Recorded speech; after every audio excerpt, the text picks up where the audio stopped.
You've talked about walking away from certain opportunities, strategically growing, but what are the common mistakes and the pitfalls along this journey that as a CMO, we need to know about, we need to watch out for, we need to help guide and align the organization behind?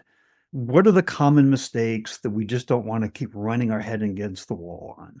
Yeah. We've touched on a few of these. One is it doesn't just belong to marketing.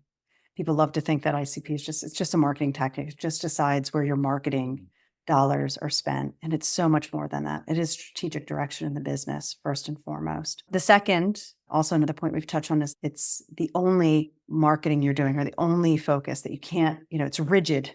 There's no gray matter, gray area around it, which is far from the truth. We've talked about where you make exceptions and you start to bend and flex the ICP, particularly as you pointed out, if you're looking to push upstream, which so many scaled businesses do, it's going to change over time. So knowing where you're going, the strategic direction is tied directly to it. I think the other thing is making sure that the business is aligned on what we mean by our ICP and being as specific as possible because people like to speak about it in big general terms. It's this vertical or it's these types of companies without great specificity. So I think the role that the CMO really plays is helping the business lock in on, okay, let's be really specific. What are the common denominators across these companies?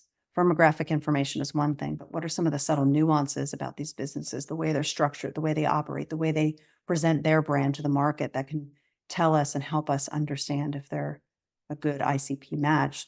The marketing lead's role is really helping the business understand that. And then within that, recognizing it's not just one unified position you have to go into that ICP with. Again, in my definition, ICP is the company we're going after.